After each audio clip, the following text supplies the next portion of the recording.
여러분과 함께 역사를 탐구하는 교사 김지완입니다. 자, 이제 시험 마지막까지 얼마 남지 않은 범위고요. 이제 신학로 개척을 해당하는 내용으로 살펴보겠습니다. 다 같이 단원명 살펴볼게요. 자, 단원명은요, 새로운 항로를 찾아 나서다 라고 했고요. 학습 목표 보시면요, 유럽이 신학로 개척에 나선 배경과 전개 과정을 파악한다 해서 선생님이 수업 때 얘기했던 대로 배경이 이렇게 세 가지 존재하고요.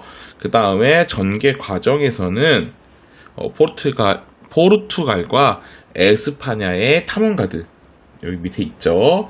크리스토퍼 콜럼버스, 페르디난트 마젤란, 바스쿠다 가마, 이 사람들에 대한 이야기로 우리가 살펴보도록 할 겁니다. 자, 먼저 신학로 개척에 관련돼서 그 배경부터 한번 살펴볼게요. 첫 번째는요, 우리 앞서서 보았던 마르코 폴로가 만들었던 이 책 동방견문록 있죠. 여기다가 십자군 전쟁으로 동방의 물품들, 뭐 향료라던가 비단 같은 동방의 물품들이 유럽에 전해지다 보니까 사람들은 동방에는 이런 것들이 있구나라는 호기심이 굉장히 큰 상태였습니다. 그래서 첫 번째는 동방에 대한 유럽인들의 호기심이 자극되었다라는 게 첫 번째 이유고요. 두 번째는요, 동방의 물건을 얻으려고 하면은 어쩔 수 없이 중간에 이슬람 세력이 껴있게 됩니다. 근데 이슬람 세력 같은 경우는 뭐 십자군 전쟁으로 전쟁도 하기도 했었고 계속해서 사이가 안 좋은 상태이기 때문에 유럽인들은 이슬람을 거치지 않은 아시아와의 직접적인 교역, 다이렉트로 하는 교육을 희망했습니다. 그렇기 때문에 새로운 항로를 찾아 나섰다는 점. 세 번째 보겠습니다.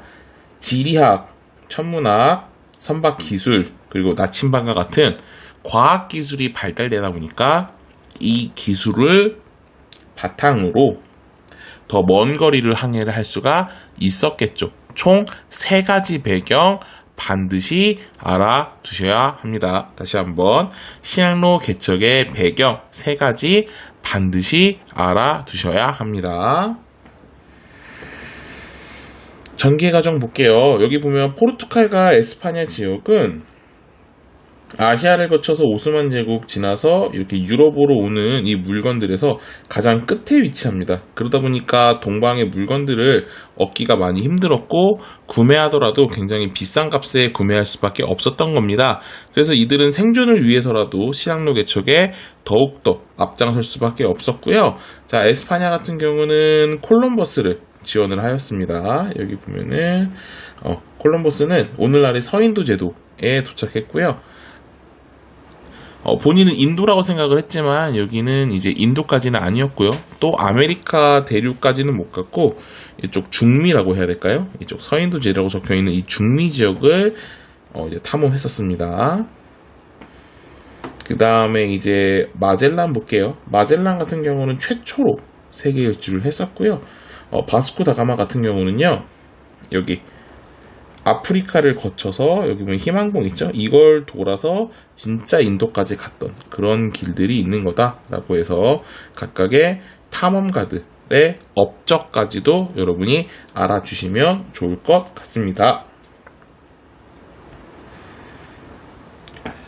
자, 그 다음에 새로운 항로 개척 이후의 세계 보도록 할게요.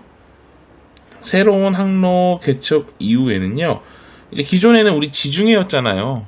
네, 이슬람을 통해서 동방의 무역들을 갖고 오는 지중해 중심의 무역이었다면은 이제는 대서양으로 바뀌게 됩니다. 다시 한번 확인할게요. 여러분, 기존의 무역은 어디가 중심이었다?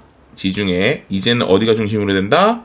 대서양. 자, 지중해에서 대서양으로. 우리 지중해 무역 중심에서 되게 얘기 많이 봤었어요. 십자군 전쟁 때도 봤었고요. 그 다음에 이제 도시의 발달, 그때도 선생님이 베네치아랑 이런 거 예시 들어주면서 했었고요. 또한 르네상스, 이탈리아 르네상스의 배경에서도 이 지중해 무역이 발달했다는 게 계속 나왔었습니다. 그러한 지중해 무역이 이제는 새로운 길로 바뀌었죠. 자, 지중해가 어디로? 대서양으로 무역 중심지가 바뀌었다는 거 꼭 알아주시면 되겠습니다. 자, 그렇다면 이제 기존에 이슬람 세력 쪽을 지나서 오던 길을 쓰지 않고 이제 대서양을 이용해서 무려 3개의 대륙이 서로 무역하는데요. 유럽, 아메리카, 아프리카 3군데를 잇는, 자, 무슨 무역이냐면 삼각 무역 되겠습니다. 자, 이런 무역 때문에 아메리카 대륙에서 수많은 작물들이 오는데요. 뭐 담배, 감자, 코코아, 옥수수 같은 것들이 이제 왔고요. 뭐 동양에서 있는 차라던가 이러한 것들도 계속해서 유럽으로 들어오게 됩니다. 뿐만 아니라 아메리카 대륙에는 굉장히 많은 금과 은이 있었고요. 특히나 이제 여기 나오는 이 포토시 은광, 이 부분은 세계 3대 은 생산지였어요. 세계 3대 은 생산지. 그러다 보니까 엄청나게 많은 은이 캘 수 있었고요. 이게 전부 다 유럽 대륙으로 들어오게 됐습니다. 근데 문제는 당시 사람들은 금과 은을 많이 가지고 오기만 하면 이득일 거라고 생각을 했는데 사실은 그렇지 않아요. 금과 은이 너무 많이 들어오다 보니까 금과 은의 가치가 하락하고요. 물건의 값만 잔뜩 올라가게 되는, 물가가 오르게 되는 게 있었고요. 우리는 이걸 부르는 명칭을 가격혁명이라고 불렀습니다.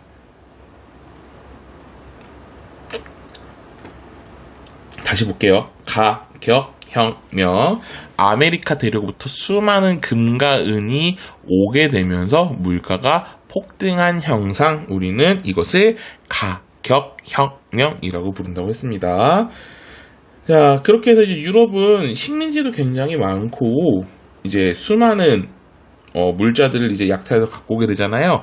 자, 이 와중에 금융이 발달하게 됩니다. 왜냐하면 엄청난 회사를 차리게 되고 대형 선박을 주주해서 왔다 갔다 하게 되고 뭐 주식회사라던가 이런 거 하고 또 이 과정에 돈이 필요하다 보니까 은행에서 돈도 빌리고요. 수많은 이제 금융 상품들, 금융과 관련된 수많은 것들이 생겨나면서 초기 근대 자본주의가 점차 발전할 수 있는 계기가 마련되었다. 우리는 이것을 뭐라고 부른다?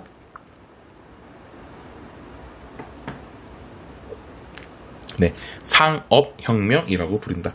앞에 있는 가격혁명과 뒤에 있는 상업혁명 꼭 구분할 줄 아셔야 될 거예요, 여러분. 자, 그래서 신항로 개척 이후의 변화 보시면은 여기 볼게요. 기존의 루트입니다. 아시아가 이제 오스만 제국 중간에 껴서 유럽으로 오는 루트고요. 유럽 같은 경우는 여기 지중해를 이용하죠. 지중해랑 이쪽에 북쪽에 한자 동맹, 지중해 있는 무역들 이렇게 했던 거였는데 보면 알겠지만 이쪽에 있는 포르투갈이랑 에스파냐는 소외당하고 있잖아요. 네, 그렇기 때문에 이 에스파냐와 포르투갈이 앞장서서 이 대서양을 활용한 무역을 했고요. 결국 세 개의 대륙을 왔다 갔다 하는 삼각 무역이 진행됐다는 것까지 알아두시면 좋을 것 같습니다. 그래서 키워드는 지중해 중심에서 대서양 중심으로 바뀌었다라는 내용을 반드시 알아두시면 될 것 같아요. 네, 신항로 개척은 내용을 굉장히 짧게 했고요. 이제 다음 시간에는 마지막인 절대왕정 내용으로 찾아뵙도록 하겠습니다. 여러분 얼마 남지 않은 시험기간 열심히 해서 좋은 결과 나오길 바랄게요. 그러면 안녕.